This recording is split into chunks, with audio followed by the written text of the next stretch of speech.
Hi everyone, this is Marcia Pinto and I will be presenting on American Sign Language and Reading Development. Let's begin by defining literacy. What is literacy? Literacy is the ability to read and write. However, this definition has been expanded to be more inclusive of all forms of communication beyond just the written form. Specifically, in this case, sign language as used in children's literacy has redefined and reshaped our definition of literacy. We are not all born having the ability to read, but rather it is something we acquire through the use of visual and auditory information. So, a typical hearing individual converts printed letters into a phonological code that feeds their auditory language system. So, to break it down, reading is achieved primarily through the use of the alphabetic principle, which is the basis that words are composed of letters that represent sounds in speech. We use this relationship between the letters and phonemes to recognize strings of letters as words. Here's an example. Let's say you're reading something about a cat. You see the word cat and break it down into the letters C, A, T. Your auditory language system then uses this information to match those letters with their phonetic symbols and sounds, thereby allowing you to connect the letters C-A-T to the word cat. As you can see, reading is achieved through the combined ability to connect auditory information with visual information. Having this in mind, we ask the question, how do deaf children learn to read? Well, one of the ways is increased reliance on visual stimuli. According to research by Allen and Schromm, children with only a mild hearing loss have been shown to read at a lower level than children who are typically hearing and use a different pathway during the task of reading.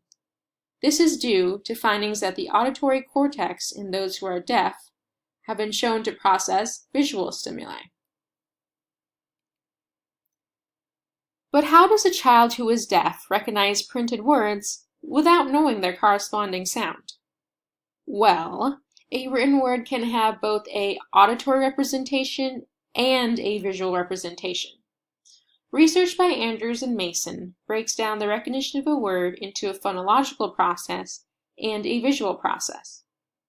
In the phonological process, an individual uses phonemic reading and knowledge of phonological patterns when reading. In other words, the phonological process involves reading and the use of patterns when reading.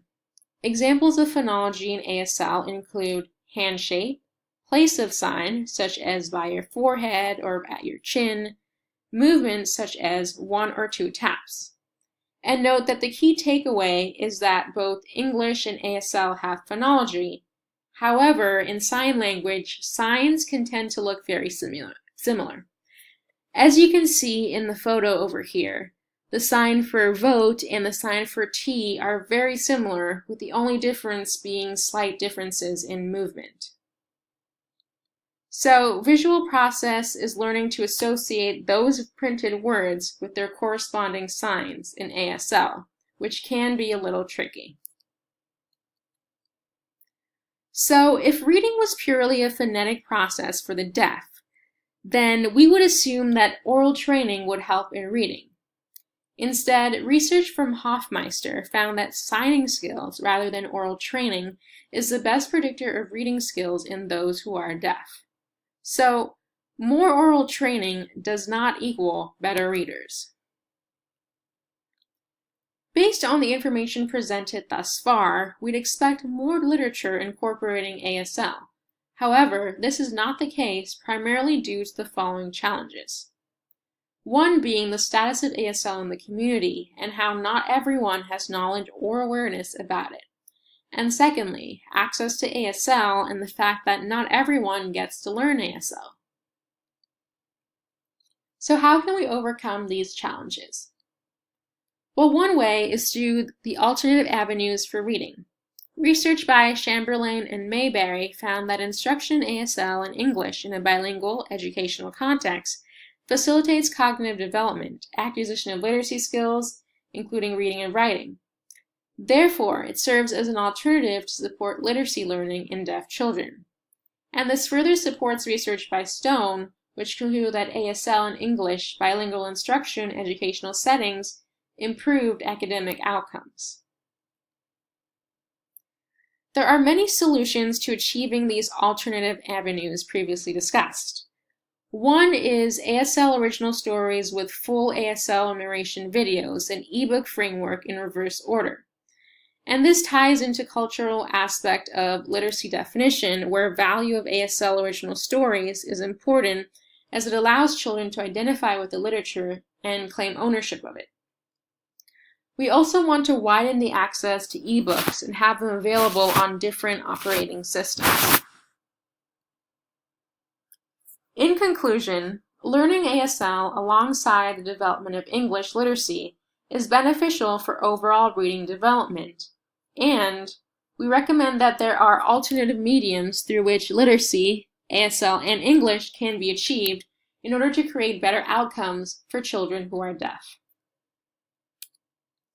Alright, so here's a question for all of you. After watching this presentation, are there any other challenges that you can identify when it comes to teaching children who are deaf to read?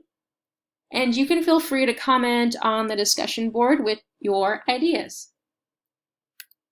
Here are my references, and thank you for watching.